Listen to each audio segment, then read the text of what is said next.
Just a week ago, the drivers of the Road to Indy, presented by Cooper Tires, were at this same Mid-Ohio sports car course as both USF 2000 and Indy Pro 2000 here with the NTT IndyCar Series. But we're back this weekend with the drivers who are aspiring to be in both of those categories, and of course all the way to IndyCar.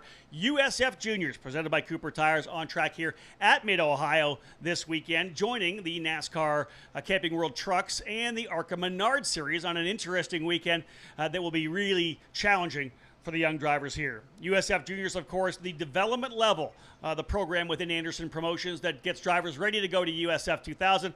And after a full day of testing yesterday, practice and qualifying this morning, it's almost time to get set to go for race number one. My name's Rob Howden, the voice of the Road to Indy and the voice of USF Juniors. Excited to be back here at Mid-Ohio, a very challenging racetrack and a little bit different even than we're used to. 2.258 miles in length, 13 corners around this facility, and Mid-Ohio always known as a driver's track. This track has a bunch of undulations, off-camber corners. Such a challenge for the drivers, even in the Road to Indy, maybe even more so for the young kids coming out of karting and some of the Formula Car Series, like our official series, the Lucas Oil School of Racing Formula Car Series, into this program, this Pro Series, for the first time. The interesting and intriguing part is that a lot of these drivers maybe more used to running with the Porsche Sprint Challenge Series. The rubber used in that particular series is what they are challenged with each and every weekend. This time, much different. Different tires with, of course, the NASCAR Camping World Truck Series. They're, of course, on the Goodyears. ARCA Menards on the General tire. So every time they roll out into the racetrack, it's something completely new. And, of course, kind of the talk of the paddock before we went qualifying, trying to figure out what the car was going to be like in these kind of conditions. Qualifying was very interesting as well. We have been looking at potential rain coming in. It's 71 degrees trackside right now, cloudy, overcast skies. If you look at your weather app, maybe 90 to 70% over the next hour, rain could be coming. Well, we will be starting out on the sticker Cooper tires, the slick tires for Cooper. So qualifying was interesting because we did have wet at the very start. Thunder Valley, anywhere from turn 4 over to turn number 9 as well, was damp right at the very start of our 30-minute session. Our race director, Joel Miller, took the pace car out, had a look around the track, and said, man, you know, it's a little bit damp on those parts of the racetrack. We're going to start on the treaded tires. So everybody went out on Cooper Reigns, quickly came back in, dropped those tires off, put on the sticker dry tires, and would lay down qualifying. Matt Clark was the fastest driver, again, the point leader, getting off to a good start for this weekend here at Mid-Ohio. Now, of course, not surprising, the cream kind of rising to the top. Sam Corey was second quick. Alessandro DiTullio and Nikita Johnson third and fourth as VRD Racing right there as they were at Virginia International Raceway. We'll go through the entire grid in about 10 minutes time before we fire the engines up and get things underway. A triple header here at Mid-Ohio will take us past the midway point of this program. Of course, not a lot of races still to come. Triple header at Road America, and we'll cap things off at the Circuit of the Americas in Austin, Texas in mid-September. On the line, as we know, over $220,000 worth of scholarship to the champion to move to the Cooper Tires USF 2000 Championship in 2023. We'll see which driver steps up. Again, right middle way through here, Mid-Ohio, even in the Road to Indy, kind of that turning point event, that venue we come to where championships are often won or lost. Of course, one of the big talking points as well is next year, the new Tatis JR23 coming out. We'll see the first car very soon. The car's all landing actually in September, but a conversion car in the works. We'll be able to give you more information on that on social media. But again, we do say hello to those of you tuning in to the Road to Indy TV app, the USF Juniors app, and of course, USF Juniors, their channel on YouTube. We hope you enjoy the coverage all weekend long here from Mid-Ohio. Looking forward to what should be a pretty tremendous race.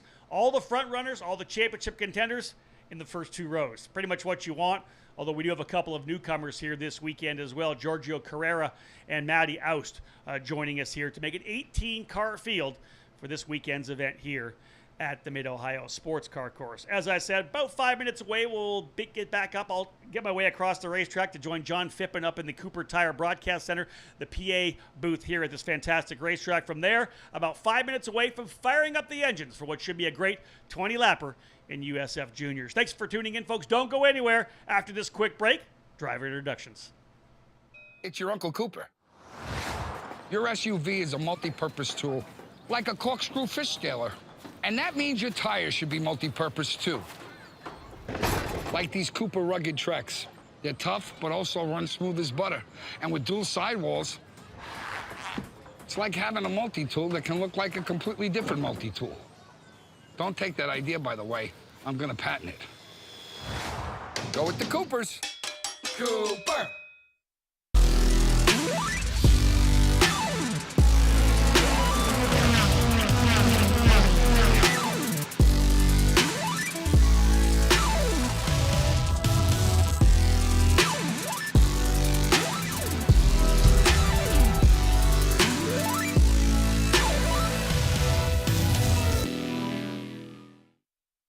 It's your Uncle Cooper. Sure, once in a blue moon, you might need your tires for hauling a horse in a hailstorm. But most days, you're gonna need your tires for tougher things, like teaching your sister's kid how to parallel park.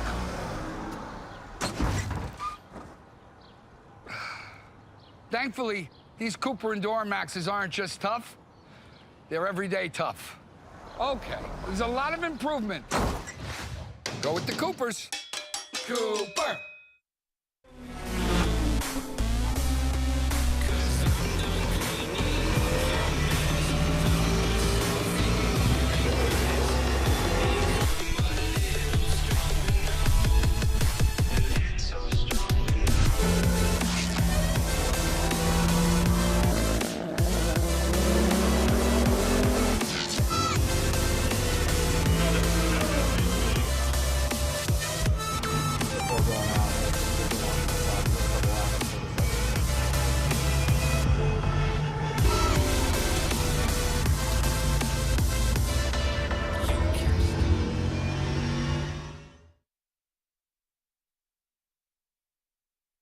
It's your Uncle Cooper.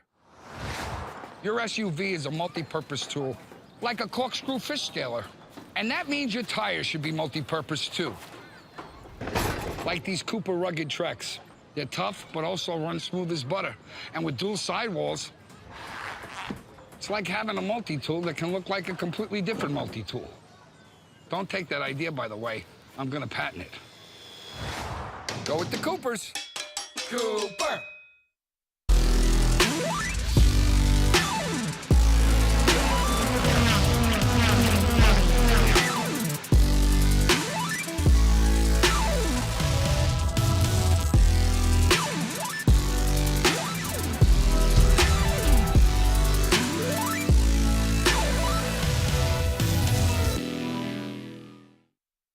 It's your Uncle Cooper. Sure, once in a blue moon, you might need your tires for hauling a horse in a hailstorm. But most days, you're gonna need your tires for tougher things, like teaching your sister's kid how to parallel park.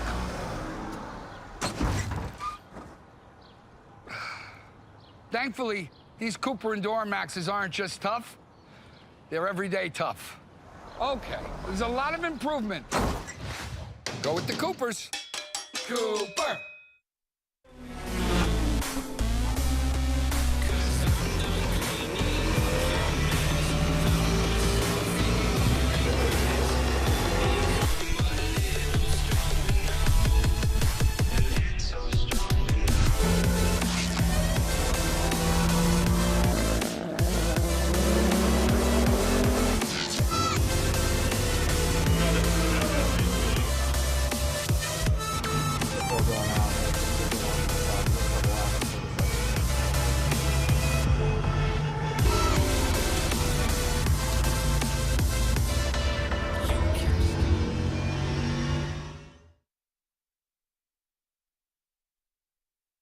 It's your Uncle Cooper.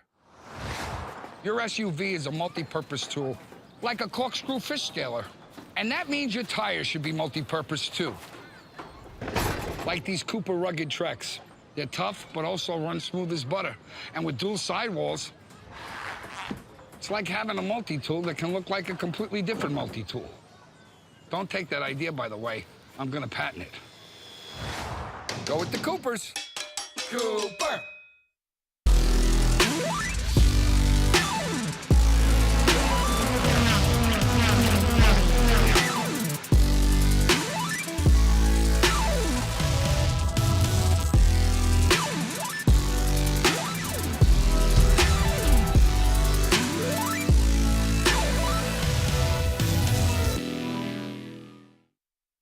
It's your Uncle Cooper.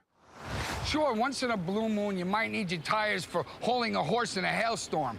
But most days, you're gonna need your tires for tougher things, like teaching your sister's kid how to parallel park.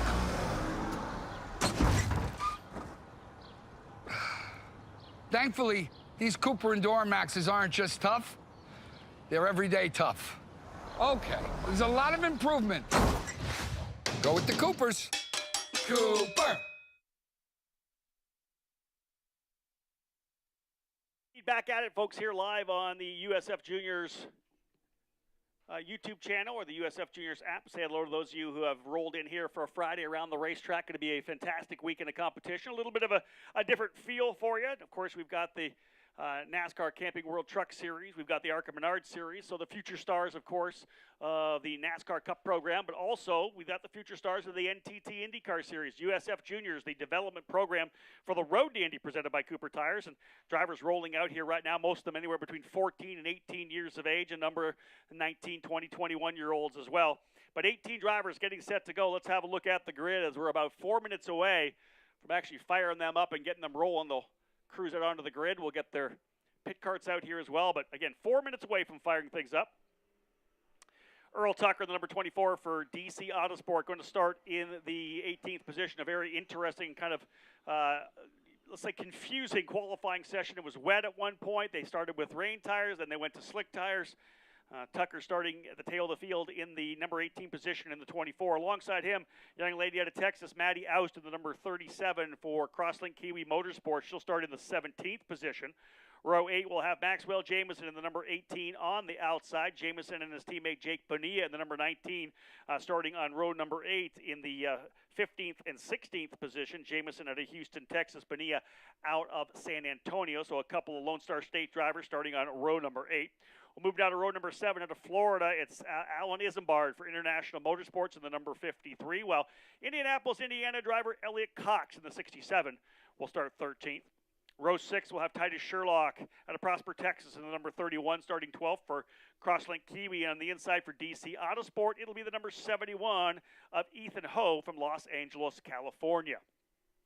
Working now into the top 10, Ethan Barker in that number 12 machine. Barker in his second start here at Houston, Texas for Barker Racing. Pretty good qualifying session for Ethan as he is in 10th position alongside the driver who made his debut here in USF Juniors at VIR about a month ago, and that is the Australian Quinn Armstrong. Top 10 that event, qualifying 9th. Armstrong picking up a lot of pace throughout this weekend. First time he's ever been here to Mid-Ohio was yesterday. 5 seconds off to start the weekend, but has chipped away at it and had a really strong qualifying effort, less than a second off of the pole sitter Matt Clark. He'll start on the inside of row number 5 in the the DE Force machine. Armstrong in the number 16. Going down to row number 4, Lucas Facuri in the number 28 for Crosslink Kiwi. Facuri, the Brazilian, in the number 28. And on the inside, out of Florida, Jeremy Fairburn in the number 74. Both those drivers for Crosslink Kiwi Motorsport. Going now to row number 3 on the outside, the Argentinian, lots of F4 experience, and in fact, even 8 starts in the FIA Formula 3 Series back in 2019, but it has been about 3 years since he's been behind the wheel of one of these race cars. Giorgio Carrera in the number 32, getting ready to roll here for International Motorsports. He'll start in the 6th position alongside Andre Castro out of Atlanta, Georgia in the 23. All International Motorsports on row number 3. Castro, of course, part of the Team USA scholarship program last year, and Castro finally with a full season effort comes into this program sitting 5th in points with a number of races still to come. 9 events still to go in this schedule, this 16-round schedule. He'll start on the inside of row number 3. Row 2 will have Nikita Johnson, just 14 years of age, out of Florida in the number 7 machine. Johnson for VRD Racing. VRD 2nd, 3rd, and 4th on the grid. Johnson, who finished in the top 5 last weekend here at Mid-Ohio in the USF 2000 program, the 14-year-old starting P4. Inside of that row, the driver who dominated the action at Virginia International Raceway, Alessandro D'Atulio out of Florida for VRD Racing in the number 20. Currently sits 2nd in points, 37 markers back in total. But again, he has the momentum from VIR where he swept the proceedings. He'll start on the inside of row number 2. 18 drivers in the field, 2 on the front row. Off pole will be Sam Corey out of Cornelius, North Carolina, the 14-year-old in the number 14 for VRD Racing. Has had a strong season so far, very consistent. Just one finish outside the top 5. 5 podiums in total for Sam Corey, a young driver ready for a breakout weekend as he tries to go for his first win of the season. But the driver on the pole position started off the season very strongly. Won the first 4 races of the year, only one finish outside the top 5. 5 podiums in total. That is Matt Clark out of Milton, Ontario, Canada, one of the Canadian drivers as part of the Road to Indy program. Of course, the development level here in USF Juniors. He is your point leader coming in, his eyes firmly on the $220,000 scholarship that would send him to USF 2000 next year.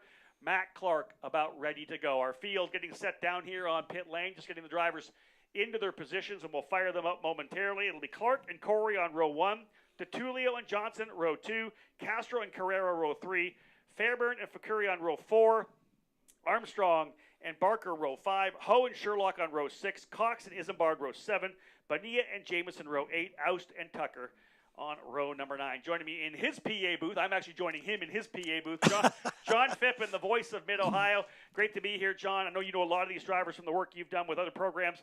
This is going to be a great race. These are the future stars of open wheel racing, anywhere from 14 to 19, 20 years of age. These are the guys you're going to see in the pro ranks in coming years. Absolutely, and most of these youngsters coming right out of go-karting into this, the very first rung on the Road to Indy ladder. And you're right, I have seen some of these drivers.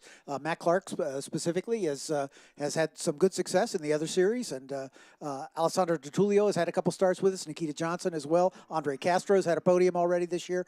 Giorgio Carrara also debuted with us here a couple weeks ago. So a lot of familiar names, and looking forward to seeing how they meld together with the rest of these drivers in this 3-race run here at Mid-Ohio. This is the 4th venue that you visited. Ozarks in the first round, Barber, and then VIR. Triple header here, a triple header at Road America, and a triple header at COTA to round out your season. Exactly that. 3 more venues still to come, and they're really iconic ones in the sport. Of course, Mid-Ohio, Road America, and the Circuit of the Americas.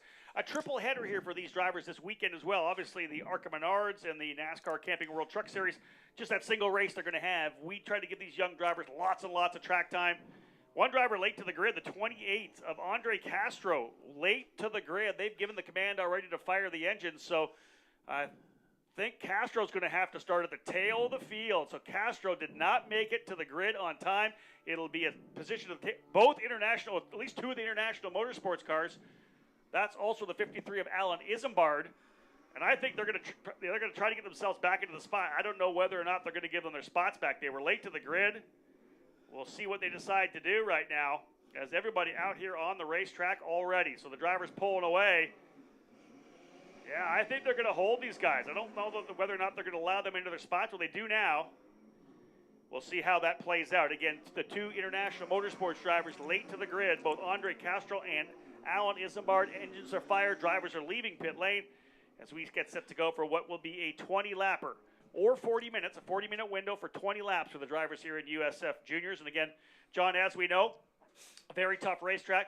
Qualifying is key. You qualify up front, you most normally finish up front. It's a tough place to pass, especially for the low horsepower drivers here in the USF Juniors program. Exactly right. Drafting will come into play down the long back straightaway, and you'll see some teammates perhaps teaming up nose to tail to see if they can get just a little more straight line speed, because frankly the best passing opportunity on the racetrack is at the end of that straightaway down into turn 4 at China Beach. Yeah, and that bodes well for VRD Racing. They're 2nd, 3rd, and 4th. Those drivers work very well together at VIR.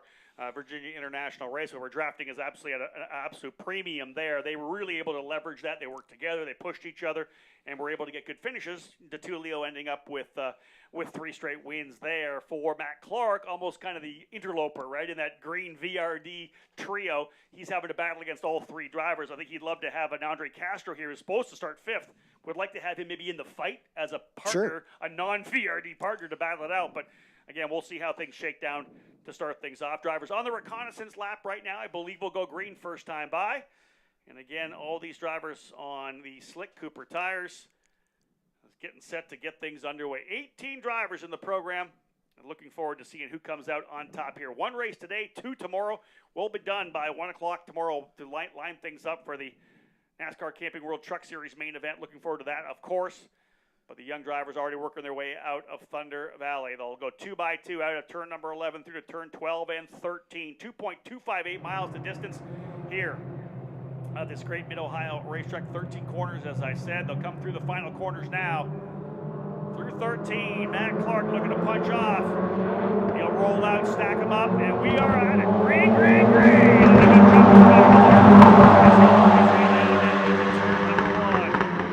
Clark into one and through cleanly. We are underway now. As Clark is now your leader. Coming out of turn number 1, everybody's settling into position. Heading up toward the keyhole turn, where we saw the two VRD teammates, DeTulio and Corey, go side by side as they were going through turn number 1. We'll see how that shakes out as they come off the keyhole and make their way down the back straightaway. So indeed, everything underway here right now for USF Juniors as they'll work their way down the back straightaway for the first time into turn number 4. We'll get things rolling here. We'll see who steps up to work their way to the front. Matt Clark, of course, coming in with the point lead. Solid start to the season for Matt with 4 straight wins. Dominated the action at Ozarks International Raceway. Swept the action at Barber Motorsports Park as well. A 2nd and a 4th, along with a 10th. Essentially got taken out at the end of the race in the 2nd race at VIR. So indeed, the issue there puts him still in a good position. 37 points up, more than a full weekend, a full race worth of points. The most you can get is 33 points. The drivers now working their way through turn 6 and 7. Climbing up the hill at turn 8, the cars will get a little light over that rise, and then it's a heavy braking zone down into turn 9, which leads them into Thunder Valley. They're already through Thunder Valley, coming through, streaming through turn 11, and we've got a spinner. One of the D-Force cars, I believe, near the back. Yeah, that's also Matty Oast together, one of the international motorsports cars as well. So three teams wrestling, national D-Force, all having drivers together, coming over the top of the hill out of Thunder Valley through turn number 11. Field now working its way around. Matt Clark with the lead by 0.8 of a second over Sam Corey. Alessandro DeTulio runs in 3rd. Nikita Johnson 4th. Jeremy Fairburn in 5th spot. Castro 7th. Cox 8th. Procuri in 9th. That's Maxwell Jameson, Alan Isambard, and Matty Oust all involved in the incident coming out of Thunder Valley through turn number 11. John, we've seen so many races there. Very likely a driver coming up over top, dropping a wheel, or side-by-side, and guys getting collected. Yeah, and then, having to take evasive action, basically, when the field is still all packed up. But Matty Oust was able to get rolling again, and she has rejoined. Everybody got by start-finish, so it doesn't look like any damage done to any of those cars. And indeed, the opening lap, that's what Matt Clark was hoping for, right? Can I pull away? Is there a potential opportunity for me to stretch away here as the race leader? And that's what you wanted. Get out of the opening craziness, settle yourself in, and get things rolling here now. So again, just getting things underway the first couple of laps here. Drivers working their way through 6 and 7. The good battle looks to be the one for 3rd between DeTulio and Johnson, as they were nose to tail as they disappeared from our camera view briefly. Now they're working their way up into the carousel turn. Jeremy Fairburn putting a lot of pressure on Johnson as well, right there, only 0.3 of a second back, so stack him up a little bit. Clark now comes across the line, the lead pretty solid here. Top 5, 6, 7 drivers kind of lined up. Everybody's done a good job getting rolling here. The 23 of Castro able to get the spot back at the start, I believe. Luckily for Isambard, although dropping to the 16th position, not that far back in terms of potential to get back into the top 10, John. He lost a lot of ground, of course, started deeper in the field, but able to work his way back forward. Best battle on the track is the one between Ethan Barker and Ethan Ho as they came across the line. Only 0.3 of a second separating those two. That's the battle for 11th. Clark's lead, 0.7 seconds, trying to stretch away to get race win number 5. And for Matt Clark, obviously the first 2 weekends, exactly what you wanted. Kind of dominated the action at Ozarks, at Barber, getting those race wins.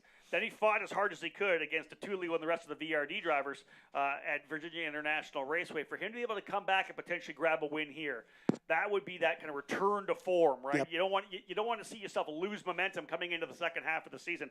If he's able to get a win here and stay out front as he is right now, it'd be huge for Matt Clark. Knowing that Sam Corey, DeTulio, Johnson, all pushing to try to see if they get themselves forward. Just rising up out of Thunder Valley into turn 11. Clark with about a 5-car length advantage, I would say. The top 3, 4, 5 cars about equally spaced, and then a bit of a gap. And then at the head of the field, Giorgio Carrara in the 32 has got a whole stream of cars behind him as they come across the line to complete race lap number 3. There's the 23 of Andre Castro. Big lap there for Sam Corey, 128.117. So that car pretty quick. He is not letting Clark get away. He was the fastest driver on the racetrack. Still 7/10 of a second ahead of first and second. And anybody who may have watched last weekend, Johnny, USF 2000 and Indy Pro, a lot less aero downforce with these cars. So you're not going to get that same amount of, that understeer, that aero push when you get behind a driver. That way they can run potentially a bit closer. There is, of course, it is have wings, so we do have downforce, but not quite as much as USF 2000.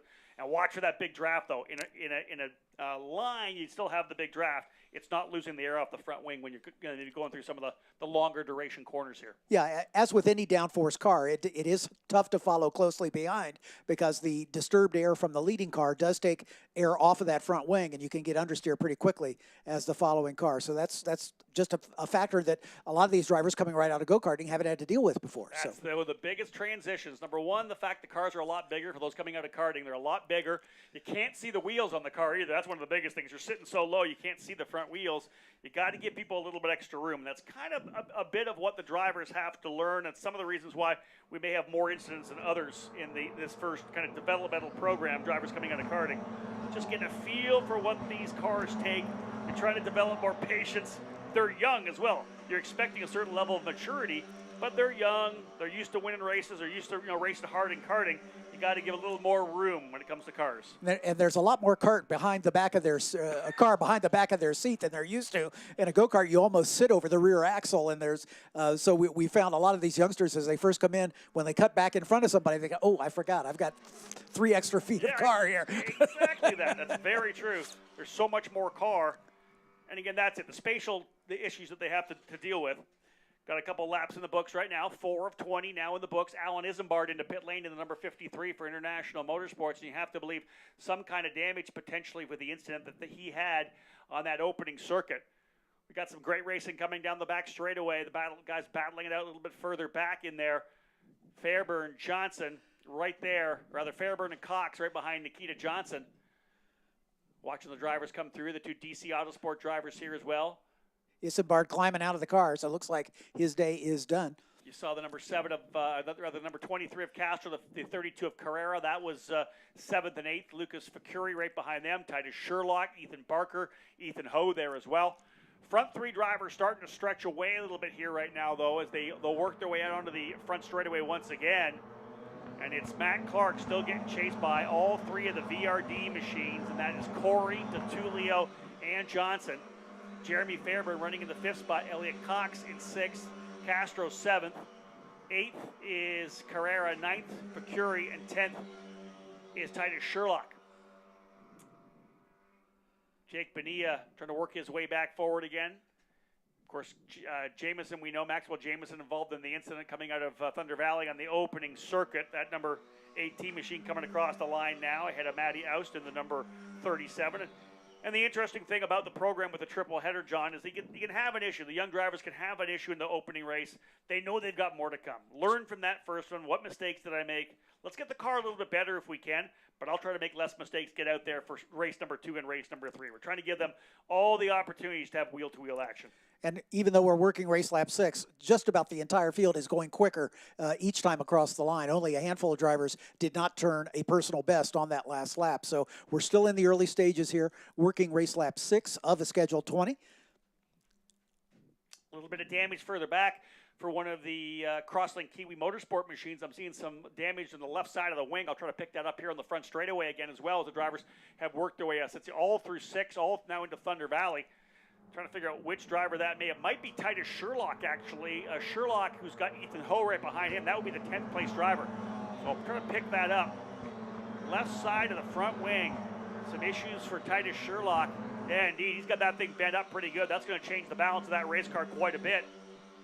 Ethan Ho right behind him trying to take advantage of that as they make the run through turn 1. He'll feel it most on the high-speed turns, so he's going to be, a sitting duck there, I think, as they work their way up toward the keel. And Ethan Barker right there as well, John. It's literally 10th, 11th, and 12th right there. Ho across the line just 2/10 back. Barker was only 4/10 back as well, so very tight up front. Sam Corey sets fast lap of the race as he begins to close down on Matt Clark. That interval's down to about half a second. It was up about 7 or 8 tenths just a couple laps ago. Exactly that. So the 14-year-old Sam Corey out of Cornelius, North Carolina, with his head down, has not yet got a win on the season. He's got 5 podium finishes. As I said, the only blemish, a 12th place finish, getting caught up in an incident that was not of his own doing at VIR in the second race of that triple header. So he's having a good run right now. And I've said this before. A lot of the young drivers in a program like this, when they haven't won yet, once they do get that first win, they go on a tear. They have that, because it's all about momentum. It's all about confidence. We say those words so much when it comes to the development levels. Always trying to get that first win that gives these young guys, especially at 14 years old. Sure. Man, that confidence it's almost better than making a change on the car. Oh, yeah. Literally, yeah. You can make a car better, but if the driver all of a sudden has confidence, they'll drive past any kind of a mistake. Yep. Continue to watch the gap between first and second. Still about a half a second. No, it's back to 7/10 of a second again. Still Corey with the fast lap. But last time, Matt Clark getting down to a 127.8. Maybe not even down to a 127.8. Fast time for Sam Corey, a 127.6. Last time by a 128.0. One of the things about the young drivers, you can put that fast lap down, but how consistent are you? Right now, Matt Clark essentially circulating about a 1/10 of a second off his fast lap. When you can do that for 20 laps, that's what allows you to maintain a lead. And as we suspected, Titus Sherlock having his problems, he's dropped 2 spots with that damaged front wing. One of the best battles on the track is the one for 8th between Carrara and Facuri, as those 2 South Americans, Carrara from Argentina, Facuri from Brazil, separated by just about 2 tenths as they cross the line. But Lucas Facuri putting the pressure on the International Motorsport driver, Giorgio Carrara. Yeah, both Ethan Ho and Ethan Barker moving up a spot. Ho turning his fast lap, a 128.129. So really only about 3/10 of a second off the fast time being laid down by Matt Clark right now. But again, drivers circulating their way down through turn number 6, over to turn number 7. You can see the change there in position. There's Titus Sherlock. He's fallen back a lot, John. That's the thing about these cars. Even though there's not a lot of aero grip built into it, when you have an issue like that with the front wing, it just changes the balance on the race car. It doesn't matter how much it is, it's still a balance change. Yeah, exactly right. Battle for the lead is kind of stabilized now. It's staying at about 3/4 of a second. But the battle for third is beginning to hot up just a little bit as Nikita Johnson making a little ground up on his teammate, Alessandro Di Tullio. So look for Johnson here as he's trying to take over that final step on the podium. Lucas Facuri did get around Giorgio Carrara to take over 8th spot. So let's see if he's got anything for Andre Castro. He's got a lot of ground to make up. He's almost a second and a half behind him. Clark looking to try to pull away if he can here as we close in on the halfway point of the 20-lapper here right now. 20 laps in total to go in, 8 laps in the books. The gap right now, 0.7 seconds still. Is Clark, Corey, DeTulio, Johnson, and Fairbairn currently your top 5. Jeremy Fairbairn in that, again, number 74 here this weekend, normally running the number 87, but running the 74 in honor of his good friend, Nick Bruckner, who we'll discuss throughout the weekend. Nick, a young driver who was a favorite in the karting paddock, a tremendous and unique young man out of Texas. The last couple of years has been battling through a very rare form of cancer and sadly losing his battle with cancer just a couple of weeks ago. And a lot was being done here over the last couple of months to try to get Nick into a USF Juniors car with Crosslink Kiwi. A number of people stepped up, the series, entries, tires, a suit, a helmet. The team was coming. Everybody was coming on board with some money to help it happen. Sadly, just not, Nicholas came down with another hard bout. It was in remission for a while. So tough because he was such a great young man. The karting community, of course, mourning his loss, and a really nice gesture from Jeremy Fairbairn. Instead of running his traditional number 87, running the 74, which was the number of Nick Bruckner. Jeremy Fairbairn and Ethan Cox having a nice battle for 5th and 6th. The battle for the lead has gotten a little closer. Sam Corey resets fast lap of the race as he closes to within about 4/10 of a second of Matt Clark. Yeah, a little accordion action right now. It's 4/10, it's 7/10, it's 4/10, it's back and forth. Clark again, though, 127.8, so he's still circulating very close to his fast lap of the race. It's the ability for Corey to kind of get that consistent time, but we did talk a little bit about the aero wash. As he falls back. He doesn't have that aero wash. He pulls back up a little bit, but once he gets close, starts to lose some of that air over the front wing. Not as bad as USF 2000 or Indy Pro, but it's still apparent, and the driver can struggle a little bit through some of the faster corners here at Mid-Ohio. Yeah, they're nose to tail as they come up out of turn 7 and climb the hill toward Thunder Valley. Look a little deeper in the pack as the field pretty much single file. Sam Corey, of course, looking to see if he can't get that first win. He's had a great season so far. Again, just about a half a car length off. They worked their way out of turn 11 into the carousel, making a car length coming down in there. Sam Corey looking really good to begin this almost second half of the run. We're halfway point this time by 10 down, 10 to go, and Corey, the number 14, he'll feel it coming through turn number 1, a very quick corner through there, and that's where he'll lose a bit of air on the front wing, but move it, just change the line a little bit, get a better run down into turn number 2, the keyhole. And that corner, John, so crucial here at this racetrack. The best passing opportunity, of course, at the end of the straightaway, turn number 4. But to get that passing opportunity done, you have to be so good on the exit of the keyhole, turn 2, downhill, right hand, off camber, one of the coolest corners in American motorsports. But it's crucial to get that pass down in 4. Exactly right. And we've got two great three-way battles going in the second half of the top 10, excuse me. Fairbairn, Cox, and Castro all nose to tail. Then a little bit of a gap back to Lucas Facuri as Giorgio Carrara challenging back to try to retake that 8th spot. And Ethan Ho is joining that party as well. So those battles going on just outside the top 5. And props to Ethan Ho as well, getting first by Titus Sherlock, his stricken machine, and able to move his way forward to the next group. Look at that battle coming through turn number 7. This is close here for Sam Corey, and he is really doing what you need to do right now. Put the pressure on the leader. Try to get the pass done in 2 or 4, but keep pushing the leader to maybe make that little mistake. All it takes is you miss an apex a bit, a little too much on the exit where you drop a wheel. That's when you can capitalize, but you have to have consistent and relentless pressure to try to force that leader into a mistake. Sam Corey looking for his first win on the season. He's only 9 points out of second, and the man he's chasing in the championship is behind him, Alessandro DiTullio, his teammate. So Sam Corey doing exactly what he needs to solidify his hold, perhaps on second spot.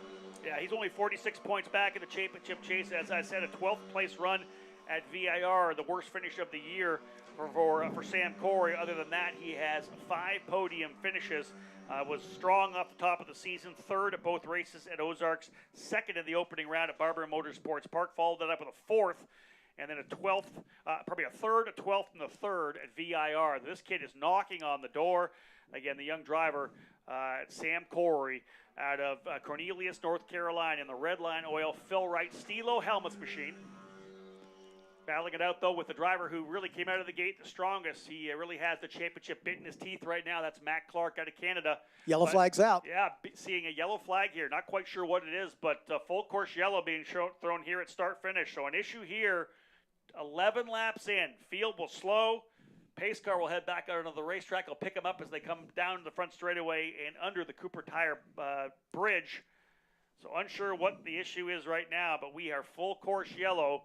And that gap, that minor gap of a half a second that Matt Clark had, will go away. And maybe even more so, John, not the gap between Corey and Clark, but Corey and DiTullio and Johnson. Corey had a pretty strong second-place finish, potentially lining up.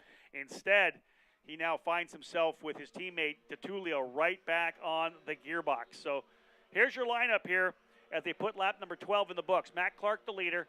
Sam Corey in second. DiTullio runs third. Nikita Johnson fourth. Jeremy Fairburn in the 5th spot. Elliot Cox runs 6th. Now make that Andre Castro into 6th. Elliot Cox potentially 7th. 8th is Lucas Facuri. 9th is Carrara, Giorgio Carrera. Then it's Ethan Ho. Then Ethan Barker, Titus Sherlock, Quinn Armstrong, Jake Bonilla, Earl Tucker, Madison Oust, and Maxwell Jameson. I'm not sure.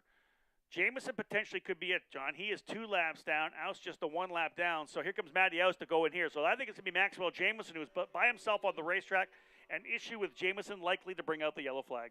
Yeah, we understand it's up at the keyhole as they asked for a backup yellow at turn number 1, a standing yellow basically. So that's where he is off, probably in the gravel trap, and unfortunately not able to get out on his own. So Maxwell Jameson bringing out this yellow flag.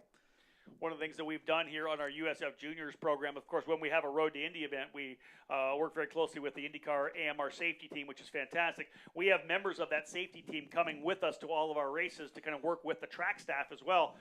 And we know that they know our cars, they know our drivers, so that's one of the little extras that we have as part of the USF Juniors program. Those AMR safety crew will be part of the safety team to get this thing cleaned up as quickly as possible. And again, right now, running under yellow. Matt Clark, though, he and Sam Corey were the 2 drivers who stretched away. And impressive for both those drivers. Matt Clark, really in about his fourth year of racing Formula cars, was a top karter both in Canada and in the U.S. Did a couple years in F1600 up in Canada at Canadian Tire Motorsports Park and other tracks like that. Won a championship there as well. In F1600, he beat a record that Paul Tracy held since the 80s. So, true. Yeah. At a tough racetrack. Oh, yeah. I'll say this right now. Canadian Tire Motorsports Park, for those of you who've been around a long time, you might know it as Mosport or Mosport Park. That's a racetrack that if you can be fast there, I think you can probably be fast anywhere. It's a very, very quick racetrack. Again, like Mid-Ohio, some off-camber corners, a lot of high speed. The Andretti straightaway, of course, very long, very high speed. He went from there, of course, into the F4 program. Mac did extremely well on F4 as well. And then here into USF Juniors. His final stop, I think, before jumping right into the road to Indy. And, of course, he would love to do that with a $220,000 scholarship to move into the Cooper Tires USF 2000 Championship next year. You bet. D-Force Racing, the team for Matt Clark, leads the way here. Lap 13 now in the books, 7 to go. Does this heat cycle help these Cooper tires a little bit, you think? Does the heat cycle, cooling them down, you mean? Yeah. Yeah, 100%. Anytime you can cool the tires down, it's going to be, I think it'll be better in the second and third races, because one of the things about having a triple header, these drivers only have 2 sets of new tires for 4 sessions, for qualifying and all 3 races. So, you know, you've done qualifying, you've already put a heat cycle on those tires. You're probably not going to use them here. You may use them later on in the race, or does somebody hold a fresh set of tires potentially for race number 2, race number 3? Sometimes you'll take the opportunity to kind of leapfrog over your competition by putting fresh tires on in a particular race. You're going to be quicker than that race. Yeah, you're going to give up the next race potentially, but sometimes guys will hold. Maybe you'll hold them for the third race. You're going to be struggling in race number 2, but you'll have those fresh tires for race number 3 now. So that's all about the strategy in this tire program. Jamison has been extracted from the gravel trap. He's continuing around under his own power.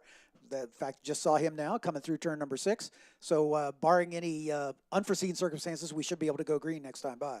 Like to hear that. Great job for the Mid-Ohio safety crew. And again, as we said, working closely with the AMR IndyCar safety team, members that we bring with us to our USF Juniors program. Matt Clark, the leader. Sam Corey, second. Alessandro DiTullio, third. Nikita Johnson, fourth. And Jeremy Fairburn, fifth. And here's just a little tidbit. Driver of our pace car this weekend, actually, USF 2000 driver Trey Burke. Nice. Trey will be in the pace car, also one of the Camping World trucks as well. Exactly, so, yes. Yeah, he's racing in the trucks this weekend. Yeah, Trey Burke has actually capped his USF 2000 program for this year. Going to do some F1600 racing and doing the truck race. Going to get back behind the wheel of some sprint car and potentially some midget racing as well. It was good having him. I know that they're looking forward to getting back into USF 2000 next year. So, yeah, one of our USF 2000 drivers, one of our veterans, Trey Burke, we own the pace car this weekend. Nice. Yeah, should be in good hands. No doubt about that.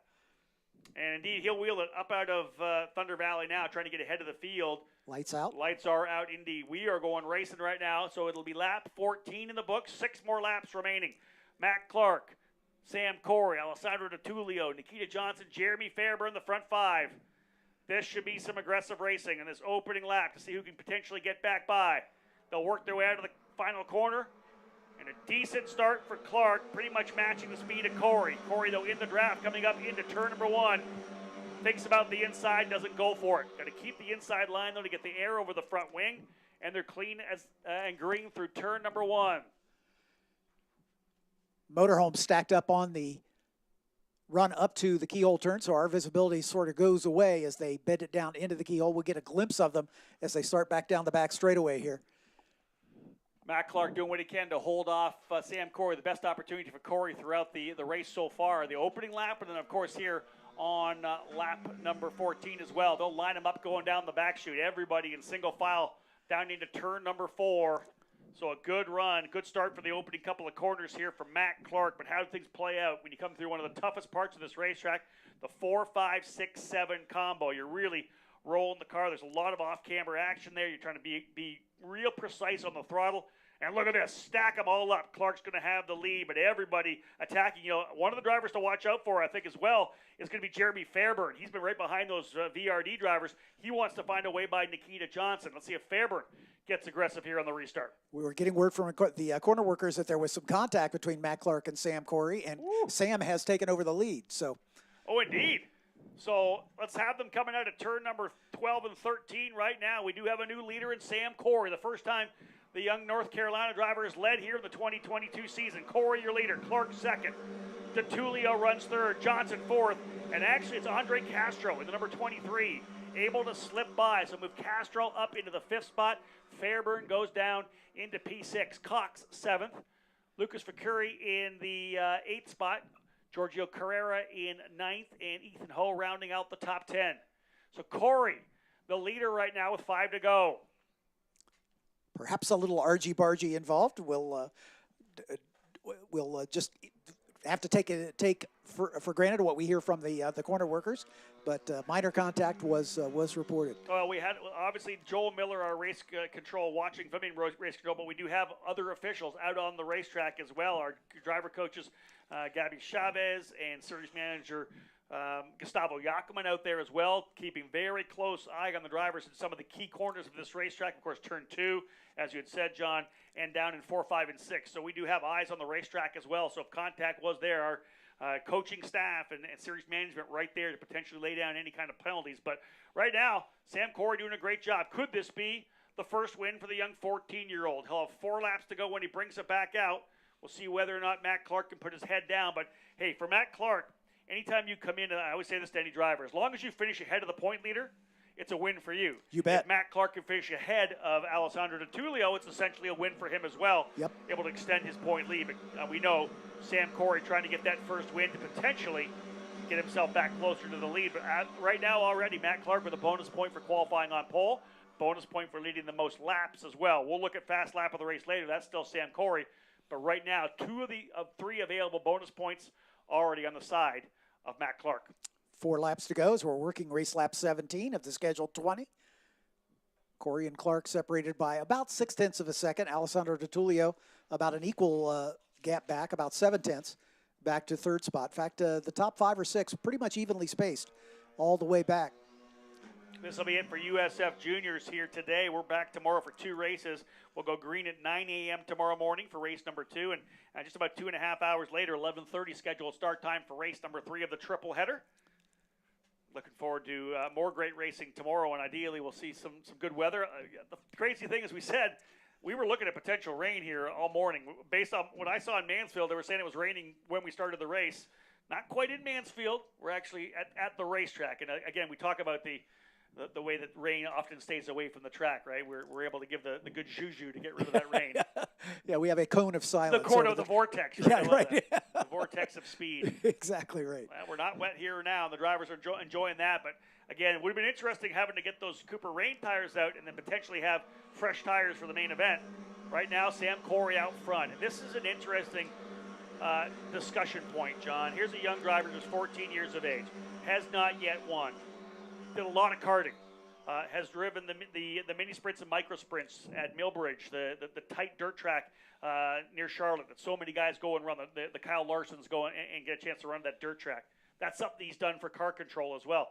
What's going on in the head of Sam Corey right now? You're just 14 years old. You know, Matt Clark, 18 years of age. He's won a lot of races in cars. F1600, F4, now in USF Juniors. This is the pressure getting put on a young kid, 14 years old for Sam Corey. Does he crack under the pressure?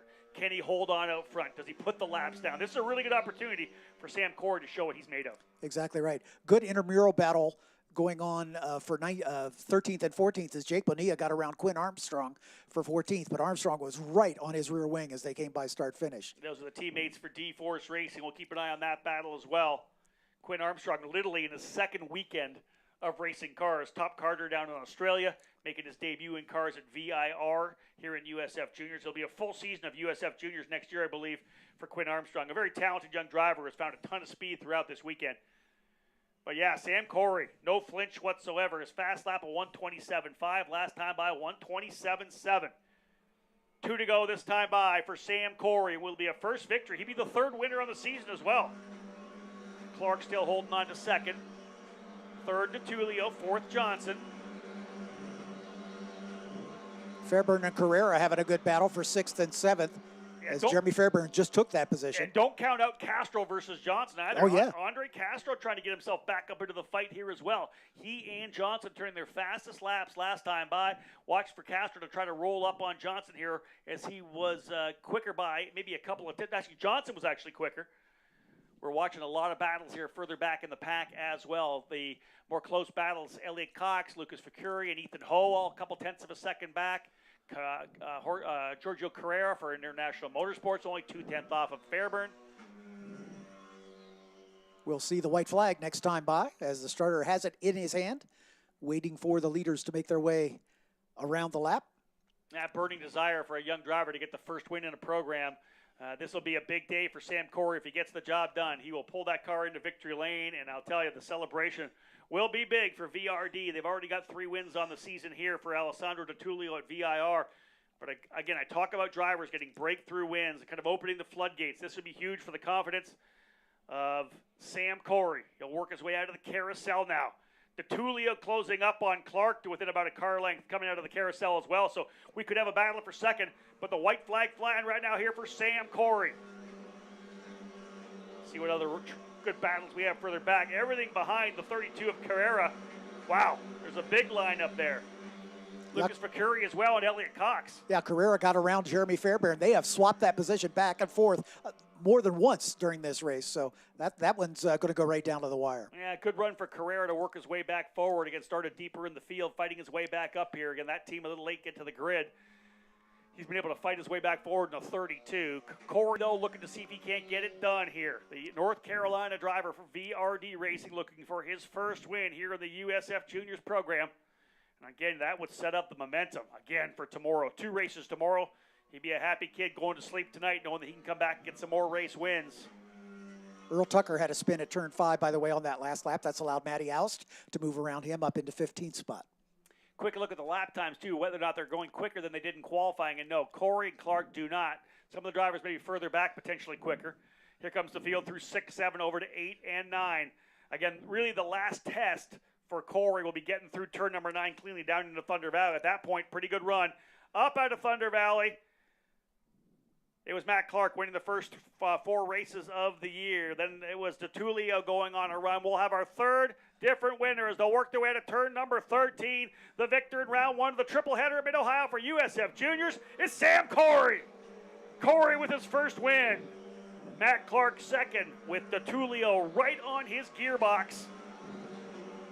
Nikita Johnson coming home in 4th spot. Andre Castro in 5th. Giorgio Carrera 6th, Jeremy Fairburn 7th, Elliott Cox in 8th, Ethan Ho getting around Lucas Facuri on the final lap for 9th, Facuri in 10th, Barker 11th, Sherlock 12th, Armstrong in 13th, Bonilla, Oust, Tucker, Jameson, and Isambard rounding out the 18 drivers. But you know what? Matt Clark had the lead, was holding that half-second advantage, but anytime you get a yellow flag, that is an opportunity for the guy behind to get aggressive, and Sam Corey got the job done. The hunger to get that first race win was real, John. He ends up walking away with the victory. And DiTullio was really challenging Clark for that second spot at the end there. He set fast lap of the race near the back, so he was only 2/10 behind Matt Clark. So that could turn into something fun coming up in race number 2. And really big for the championship for DiTullio. That's a bonus point as well. You don't want Clark to get it. When you take it away, that's almost a 2-point swing. So while DiTullio will lose a bit to Clark there, finishing 3rd, he gains a bit back with the fast lap of the race. Clark will have the pole position bonus, led the most laps, as I had said. But Sam Corey's the driver that's going to come away with 30 points for the race win. A tremendous run for Sam. Matt Clark second, Alessandro DiTullio. That'll be your podium in USF Juniors. 2 more races still to come tomorrow as well, even before 1 o'clock. We're going to head down to Victory Lane and have a little bit of fun because Sam Corey is going to be an excited kid when he gets out of that race car. Indeed. Thanks again, Rob, and we'll see you tomorrow for races 2 and 3.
Check, check, check. Yeah, just play on the whole PA.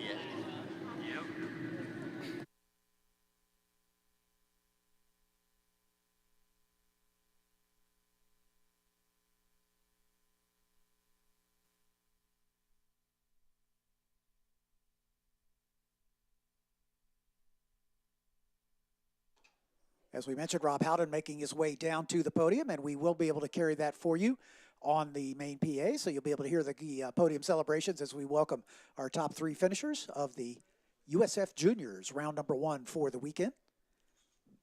Sam Corey coming through with his first win on the season. While we're waiting on Rob to get set up down there, just a look at the schedule coming up at 1:30. That's in about half an hour. The ARCA Menard Series drivers will have some driver rides and on-track orientation for those drivers who have not been here before. And then the official practice/qualifying session will begin. It's a 1-hour session beginning at 2 o'clock. And that'll be their last time on track prior to the race this evening. We expect green flag at around 5:15. In the midst, we'll have a 55-minute qualifying session for the NASCAR Camping World Truck Series drivers who had their one and only practice session earlier today.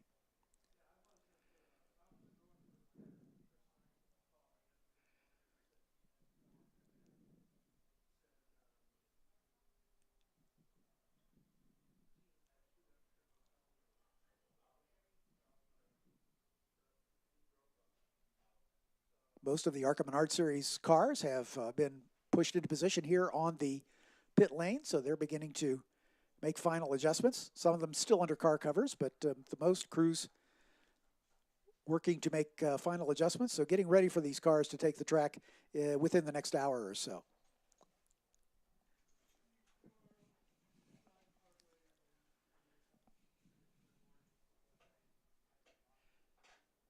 Cooper Tire is proud to be the presenting sponsor of the Road to Indy.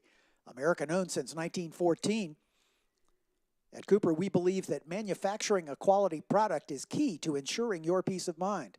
Visit coopertire.com to find a retailer near you and follow us on Twitter and Instagram at Team Cooper Tire.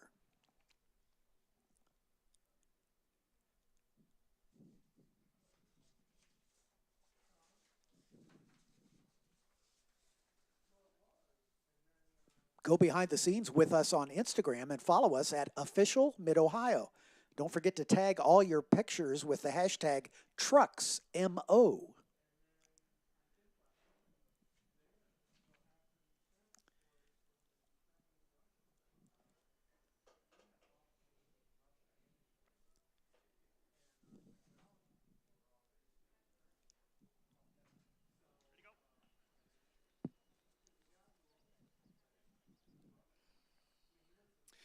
So, ladies and gentlemen, underway down here in Victory Lane. Finally have our drivers out of their race cars and ready to go for the first of what will again be 3 races in the USF Juniors presented by Cooper Tires program. Again, the young drivers working their way up to the NTT IndyCar Series. Great to have them here for part of the Cooper Tires Grand Prix of Mid-Ohio. We'll start to work our way through the podium right now again for the first of 3 podiums, finishing in 3rd spot today. A winner of VIR P3 today for VRD Racing, Alessandro DeTullio. And to present Alessandro with his trophy, Chris Pantani from Cooper Tires will add to the hardware that Alessandro has already racked up throughout the 2022 season.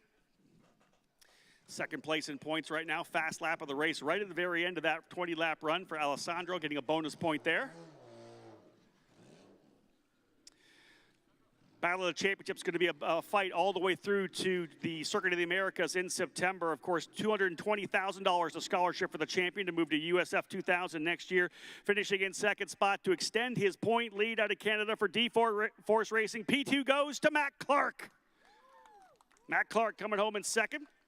And to present him with his 2nd place trophy again from Cooper Tires, Sean Malone will again, add to his trophy collection here in USF Juniors. Clark doing a great job holding back DeTulio in the final couple of laps there. But the driver here coming up to the top of the box, folks. It's always fun to have a young racer win his first event in a program. This guy's been knocking on the door. 5 podiums coming into the weekend. His first win here at USF Juniors for VRD Racing. A round of applause for Sam Corey.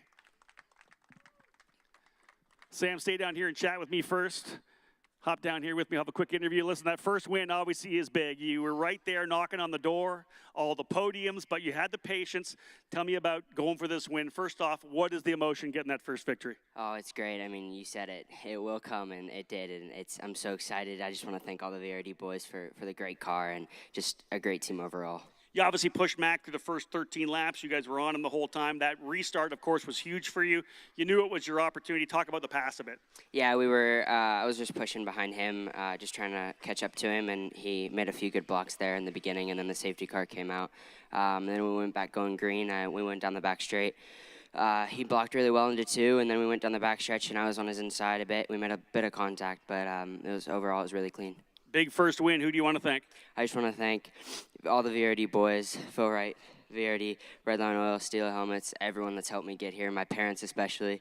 Thank you, everybody. Lots more wins coming. Enjoy this one. Get to the top of the podium. Sam Corey, the winner today here in USF Juniors. Chris Pantani will bring him back up again.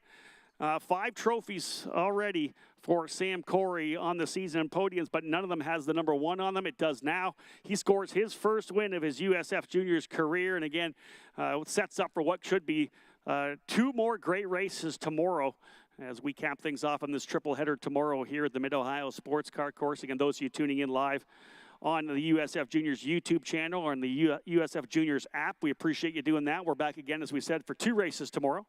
9 a.m. scheduled green flag, I believe, for the first of the 2 races.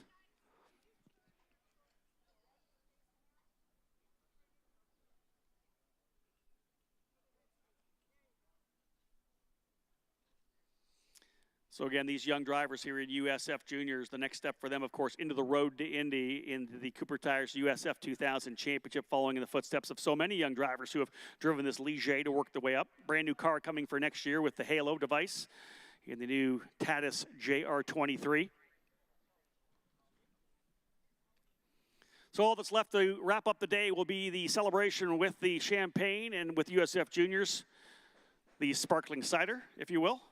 And again, we'll get ready to finish things off. These guys have to wear these suits again tomorrow, so if I were you guys, I'd take care of it. Boys, grab that champagne. Let's get things underway. The celebration. Sam Corey with his first race win, and the sparkling cider will spray. Cap things off for USF Juniors. Hope you guys have a great day. Lots more on-track action coming here at the Mid-Ohio Sports Car Course. John Fippen, it's been a good one. Those of you tuning in live on the USF Juniors YouTube page or on the USF Juniors app, thank you so much. We'll see you back here tomorrow. On behalf of everyone here, for USF Juniors, my name's Rob Howden. Bye for now. Thanks, Rob. Always great to have you here, and we'll talk to you.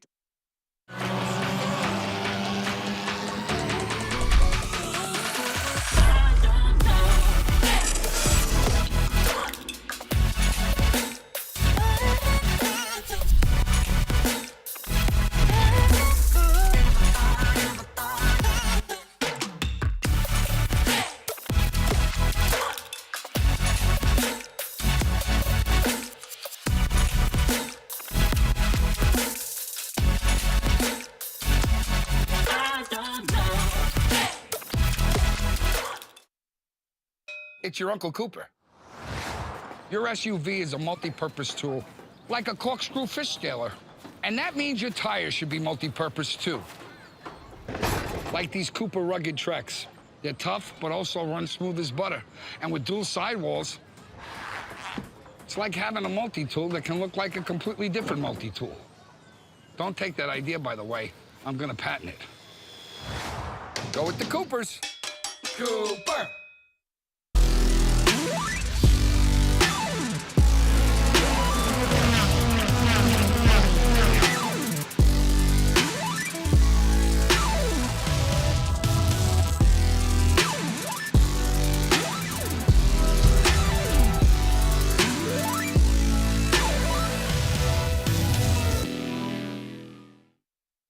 It's your Uncle Cooper. Sure, once in a blue moon, you might need your tires for hauling a horse in a hailstorm. But most days, you're gonna need your tires for tougher things, like teaching your sister's kid how to parallel park.